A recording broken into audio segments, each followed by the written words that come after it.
그럼 이 과태료가 얼마나 되길래 봐주는 게 좋은 건가요? 이거 보통 잘못하면 그걸 봐주겠다는 거죠. 5분 투자로 10억을 아껴보자. 안녕하세요. 직방TV 절세여신 제네시스입니다. 자, 최근에 어떤 분이 저에게 이런 질문을 하셨어요. 자, 보겠습니다. 자, 제네시스님, 임대주택 전면조사 한다는데 저 신고해야 되는 거예요? 정말 정확하게 해당되시는 분들은 문자를 받아야 되군요. 자기는 문자 안 받았고 해당이 안 되는데 겁이 난 거죠. 일단은 너무 무조건 겁먹지 마시고 어떤 내용인지 정확하게 한번 살펴보겠습니다. 특히 이거 신고 기간에 잘 활용하면 꽤 큰 금액을 여러분들이 세이브할 수 있고요. 더 중요한 건 뭐냐면 이참에 내가 좀 뭔가 경미한 실수를 했다. 그러면 이 자진 신고 기간에 털고 나갈 수 있습니다. 굉장히 좋은 거니까 한번 끝까지 들어보시면 되겠고요. 미리 말씀드리는데 주택임대 사업자가 아니니까 괜찮아 하신 분들도 꼭 한번 보시면 좋겠어요. 왜 그러냐면 제 개인적인 생각이지만 향후에 이 주택임대 사업자 정책이 아마 훨씬 더 많은 분들을 대상으로 강제성을 띌 수도 있다. 그런 경우에 여기에 대한 내용도 아시면 좋겠다 입니다. 자, 시작하겠습니다. 자, 첫 번째로 말씀드리고 싶은 거는 자, 임대사업 이 종류부터 좀 잘 구분을 하시면 좋겠는데요. 제 지인 그 세무사님들도 굉장히 많이 계시는데 이런 말씀들을 많이 하세요. 임대사업이라고 하니 너무 헷갈린다. 좀 처음부터 이렇게 좀 용어를 잘 해주면 좋겠다. 자, 무슨 말이냐면 자, 보시면 자, 임대사업이 있는데 여러분들은 그냥 이렇게 무작정 그냥 편하게 나 임대사업자니까 임대사업이라고 하면은 앞에 앉아있는 세무사님, 예를 들어서 세무사님하고 상담을 한다고 가정해봅시다. 그 세무사는요, 여러분들이 어떤 사업자인지를 알 수가 없어요. 왜 그러냐면, 자, 이 임대사업에는 첫 번째 일반 임대가 있고요. 두 번째 주택 임대가 있습니다. 자, 이때 일반 임대가 여러분들이 알고 있는 상가 같은 거예요, 상가 같은 거. 흔한 말로 뭐죠? 조물주 위에 건물주 있다. 그래서 여러분들과 이제 나도 건물주 되고 싶다 막 그러는데 그때 해당되는 상가를 가지고 내가 월세 받는 그게 이제 일반 임대 사업자예요. 그게 아니고 이번 시간에 알아볼 거는 뭐냐면 집을 가지고 내가 이제 주택을 가지고 임대하는 거, 즉 전세나 월세 뭐 이런 거 놓았을 때 하는 건데 이걸 가지고 이제 주택 임대라고 합니다. 자, 오늘 내용은 여기 주택 임대에 대한 내용이고요. 이 주택 임대가 대부분은 현재까지는 다 미등록이 많았어요. 미등록이. 그런데 등록이 점차 좀 많아지고 있는 그런 상황이죠. 이 등록한 임대주택이 있는 분들은 뭐 민간단기 4년 그리고 준공공 8년 현재 준공공은 장기 일반 민간 임대주택으로 이름이 바뀌었는데 제가 좀 과거에 등록하신 분도 계시기 때문에 준공공이라고 좀 표현하겠습니다. 그건 좀 미리 양해 말씀드립니다. 자, 어쨌든 여기 등록한 사람들만 해당되는 내용이에요. 그래서 내가 등록을 안 했으면은 몰라도 되는데 좀 전에 말씀드린 것처럼 미리 알아두시는 게 좋다. 아시겠죠? 자, 그래서 임대사업의 종류부터 잘 구분하는 게 첫 번째입니다. 자, 최근에 나온 따끈따끈한 보도자료인데 이게 이제 보도자료가 얼마 전에 국토교통부에서 나왔는데 자, 배포 일시는 2020년 2월 28일입니다. 자, 여기 제목을 보시면 자, 등록 임대사업자 등록 주택임대사업자면 좀 더 좋았을 텐데 그죠? 등록 주택임대사업자 같은 경우에 공적 의무 위반 여부를 전수조사하겠다. 좀 약간 전수조사는 뭡니까? 전체를 다 본다는 거예요. 그걸 위해서 합동 점검을 실시하겠다. 좀 뭔가 좀 그렇게 쉽지 않다라는 느낌이 좀 들죠. 자, 그래서 여러 가지 말이 있는데 3월부터 임대차 계약 자진 신고 운영을 하고 이에 대해서는 과태료 면제해 주겠다. 자, 그래서 왜 정부가 과태료를 면제하는지 그리고 우리는 이걸 어떻게 활용하면 좋은지를 한번 보도록 하겠습니다. 일단 이 해당 보도자료는 여러분들이 좀 하나 꼭 챙겨서 다 보시면 좋겠어요. 국토교통부 홈페이지에 가면 찾으실 수가 있는데 크게 네 가지가 있습니다. 등록임대주택 관리를 더 강화하겠다. 점검을 확대하겠다. 두 번째는 임차인의 권리를 훨씬 더 보호해서 실효성을 제고하겠다. 만약에 임대인이 뭔가 잘못을 하면 임차인이 신고도 할 수 있어요. 이런 것들도 많이 나오는데 그리고 세 번째 등록임대사업 관리 여건을 개선해서 어떤 집이 등록임대주택인지 지도상에 표시될 수 있는 그런 것들 지금 이미 렌트홈에서 일부 구현이 되고 있는데 조금 더 개선하겠다 이런 내용들이 있습니다. 그래서 위에 세 가지도 중요한데 오늘 이 시간에 알아볼 거는 네 번째 임대차 계약 자진 신고에 대해서 살펴보겠습니다.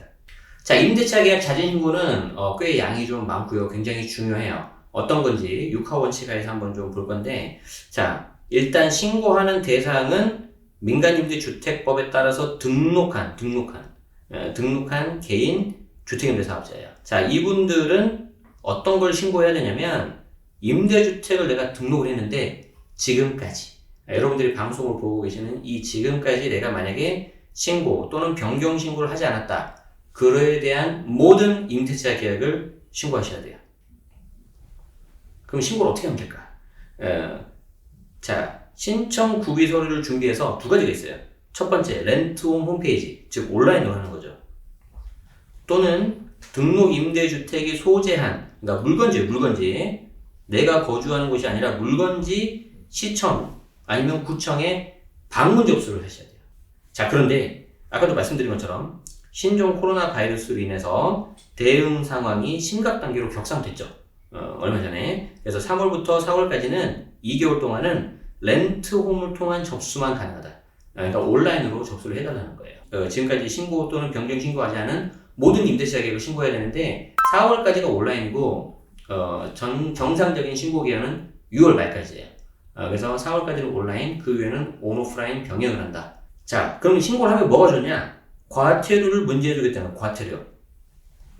여러분, 과태료는 세금이 아닌데요. 일종의 좀 내가 뭔가 잘못하면 징벌적 성격으로 뭔가 내는 그런 돈이라고 생각하시면 되는데, 쉽게 말해서 주차 위반 딱지 있죠. 내가 불법으로 주차 위반하면 4만 원 정도 벌금을 내잖아요. 과태료를 내잖아요. 이 과태료에 대해서 경미한 의무 위반인 임대차 계약 미신고. 자, 임대차 계약을 내가 했어. 그런데 그게 등록한 임대주택이에요. 그런데 내가 신고를 안 했어요. 그럼 내가 봐주겠다는 거예요. 자, 또 있어요. 표준 임대차 계약서라는 양식을 써야 되는데 등록 임대주택을 한 사업자임에도 불구하고 이걸 몰랐던 거죠.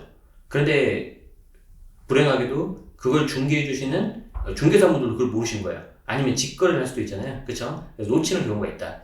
그러면은 일반적인 전월세 계약서가 아니라 표준 임대차 계약서를 써야 됩니다. 근데 이걸 안 썼어요. 이 경우에도 과태료가 나와요. 근데 이거를 내가 한시적으로 면제해 주겠다는 거예요.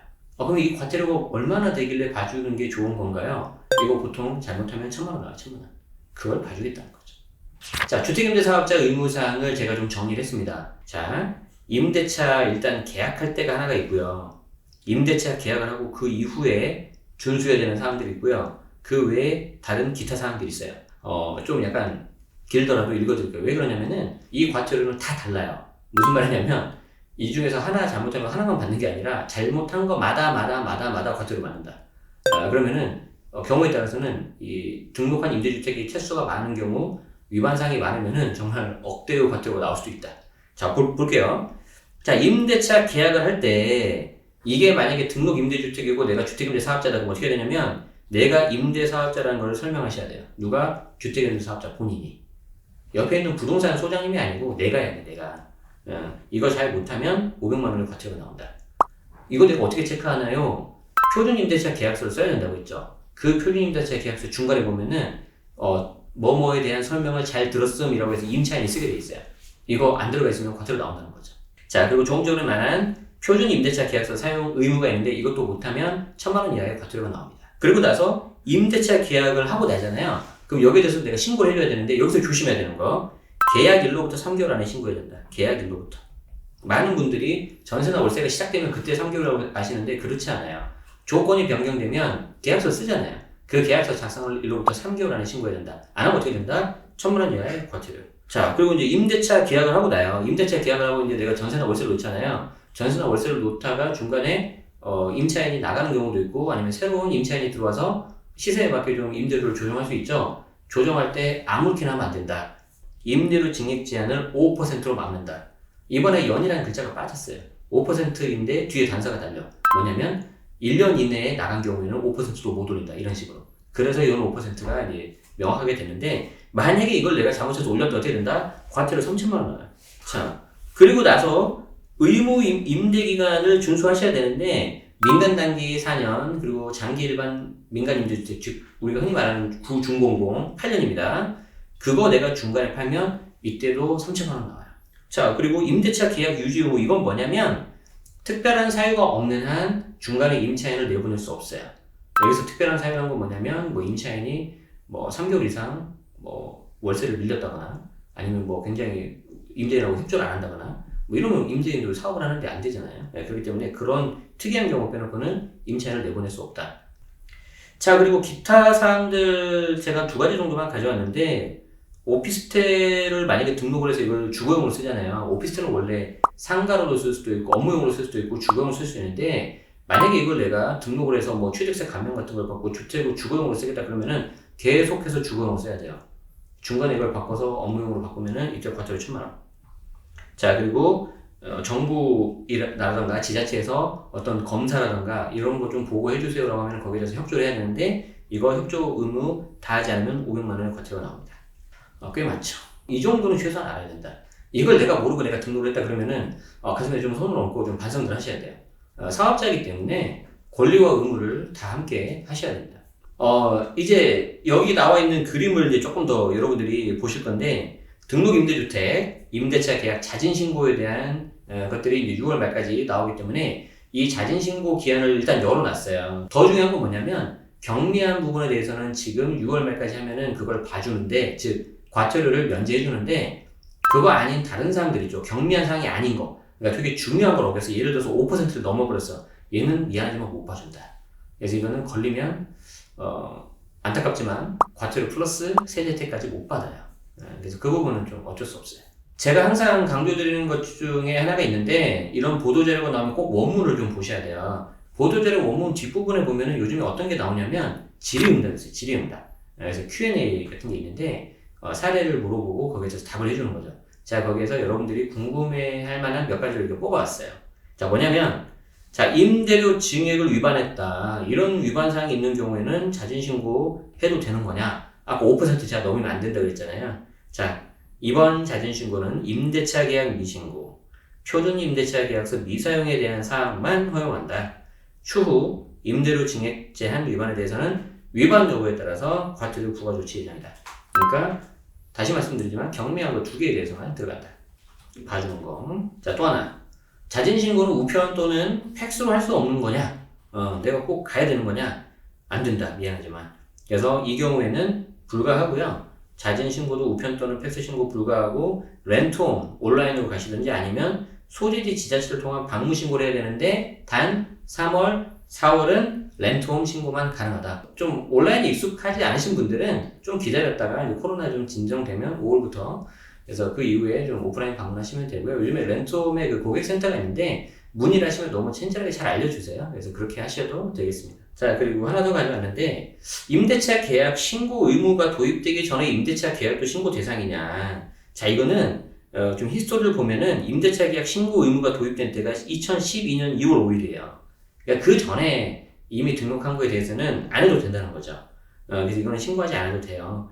다만 주택임대차 보호법에 따른 묵시적 갱신 계약의 경우에는 2019년 2월 27일 이후 새로이 갱신되는 계약부터 신고해야 된다.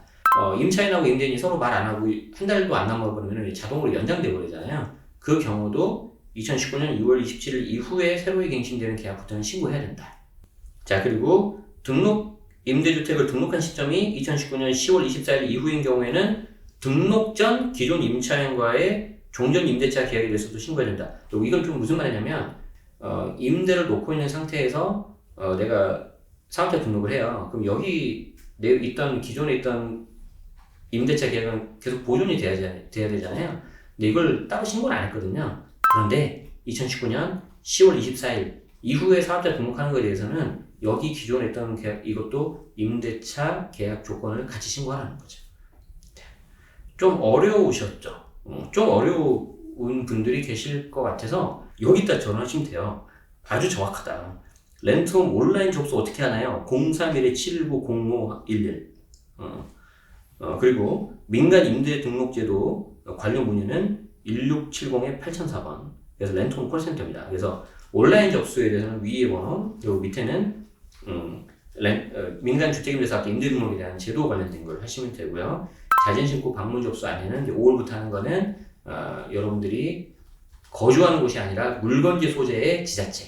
그러니까 나는 경기도에 살고 있는데 서울 물건이 있다 그러면 서울 그 지자체에다가 문의를 하셔야 됩니다. 자, 그래서 우리 질문해주신 분이 안도의 한숨을 내신 것 같아요. 왜냐면 자기는 등록을 안 했거든요. 그렇지만 미등록은 소득세법상 사업자 등록 의무가 있고, 관련 영상이 아마 여기 뜰 건데 5월달에는 주택임대소득 신고하셔야 되는 거 아시죠? 그래서 절세는 누누이 말씀드리지만 성실 납세하는 것이 가장 좋은 절세 방법입니다. 그래서 놓치지 마시고 일정에 따라서 잘 하셔야 되고요. 주택임대 사업자죠, 사업자. 내가 사업자이기 때문에 내가 사업을 한다는 생각을 가지시고 권리와 의무가 뭔지를 항상 체크하셔야 돼요. 권리만 따지시면 안 돼요. 아시겠죠? 그래서 권리에는 반드시 의무사항이 따른다. 그래서 이 둘을 잘 체크하셔서 잘 성실 납세도 하는 그런 사업을 운영하시는 분들이 되시면 좋겠습니다. 자, 오늘 영상이 도움이 되셨다면 저는 된다고 분명히 생각을 합니다. 그래서 좋아요와 구독 한번 부탁드리고요. 알림 설정 해놓으시면은 절세 의신 새로운 영상이 올라올 때마다 여기 잘 알려드릴 테니까 잘 보시면 좋겠고 다음에도 더 도움되는 정보 가지고 여러분들에게 찾아뵙도록 하겠습니다. 지금까지 직방TV 절세 여신 제네시스였습니다. 고맙습니다. 건강하세요.